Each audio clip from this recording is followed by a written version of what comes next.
Welcome back, everybody. Welcome back to the iGame. I'm still doing the imaginary series. I was sitting here talking to the producer, that's why I'm laughing. But this one's about imaginary love. And I was just telling him this story about this girl I lost because of imaginary love. So what happened was, let me go through this first. Define love. What is your definition of love? The true definition of love is putting somebody else before you. So it's something you give. It's not something you take. It's not something you earn.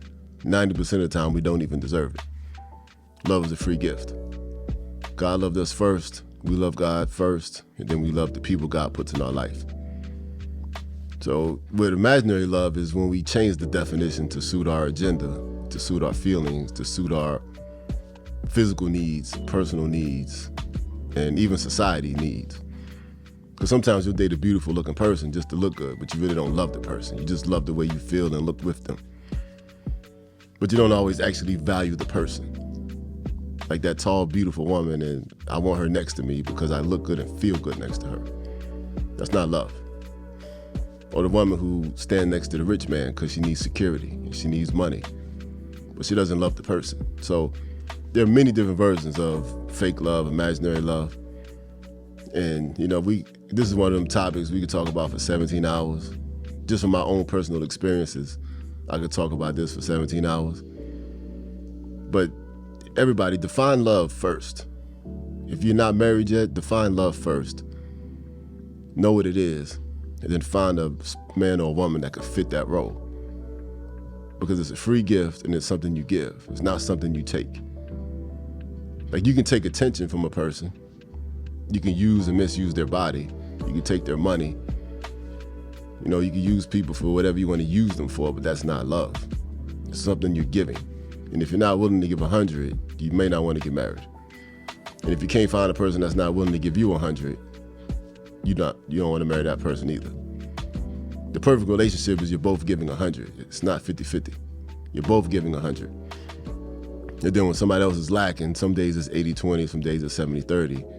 And there's going to be moments where it might be a 50-50 because you both might be tired or stressed out because life is hard sometimes. But define love. Now, this imaginary love, I'm going to tell my story in a second. But I love me, but I really don't know the true me. And that's something that harms relationships too. Because you get into a relationship acting like somebody, putting on this front, but you really don't know your true self yet, especially in high school. Dating in high school has always been volatile because we don't really know who we are yet. Everybody's fronting and acting, and we're all putting on the show. A few people matured in high school, most of us didn't. But then I say I love this girl, but I love her character that she's playing right now. When you get to know the person, they're not even the same person. That was especially true in the 90s when we had no social media. People act one way in school and you see them outside of school, they're a completely different person. I used to see how the girls in school who were quiet, once we left school, they were loud. And a lot of the girls who were loud in school, they were quiet outside of school. Because now you're in my house and in my apartment and all their insecurities come out. That's why they're loud in school, because they're putting on a show. That's imaginary love because you don't know the real person yet. And many of us don't even know our true selves. Like I'm 40 and I'm still learning myself. Imaginary love for other things, your job. If they didn't pay you, you wouldn't go because you're not even happy with that job. So this imaginary love, it affects a lot of our life. And then sometimes when the real you comes out, it could be too late and the damage is already done. Like the story me and my producer were talking about. Matter of fact, I'll tell that story now. Just to give an example of imaginary love. It was 1997 and I met this girl at work. We worked in the same building. And at the time, I was 19. Yeah, I was 19. She was 19. And this was 1997. DMX was out, Wu-Tang Forever. It was all, the gangster life, Nas, Jay-Z on the radio. And I kept putting on this act like I was a super drug dealer and a super thug and a gangster to get her attention. And it got her attention.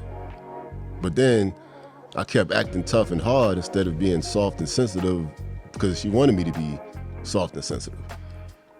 But then she played the role acting like she loved my little street energy. But then she kept inviting me to church and hang out with her because her mother loved me and her sister loved me. Her dad was cool. So everything was perfectly fine. I could have just calmed down with the image and just been a nice, sweet boy. But I wasn't ready for that because I wanted to keep this character going because it was covering up all my insecurities. And she was a very beautiful woman and all the other guys was trying to get her attention, but I got her first. So I kept putting on this show, pretending I was somebody I'm not to keep her attention, but she didn't even, after a while, she didn't like it. I didn't need it anymore. Once we were in the relationship, I could have just calmed down. But because of insecurities and anger and fear and competition at the job site, I just kept acting out. And eventually she got tired of it. And then one day we were talking and she was like, "You're just this thug and I don't want that." And it blew me because I thought that's what she wanted. But I could have let down the front and just calmed down. If I just humbled myself and went to church with her and her mother, we probably would have got married. We had a great relationship.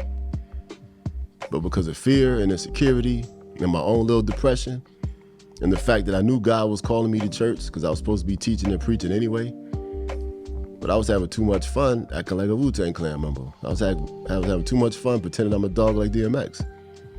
And it was all an act. Because that's what everybody else was doing. We were living in this imaginary world.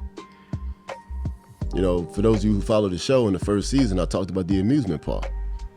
I talked about Peter Pan. Like, we create these imaginary worlds, and when everybody else is participating in it, you get stuck there and comfortable there. Not realizing all the damage that's being done and how much time is being wasted. And that was an imaginary love. I was pretending to be somebody I thought she wanted. And in the beginning, it was cool. She played along with it. But when it was time to let the guard down, because we were in it, like, it was a good relationship. But I wouldn't let my guard down. And eventually she got tired of it. Then when it was over, I felt super stupid because I lost a good woman. Then I still had to see her at work, which made it even worse. So I ended up, quitting that job anyway because I couldn't stand it. I didn't really like the job anyway. I just needed the money, but it was also uncomfortable seeing her every day. And then all the other guys were chasing her down the hallway. But sometimes we lose something good being something fake. And you don't have to. And this could apply to men and women because I've dated women who got out of character to make me happy.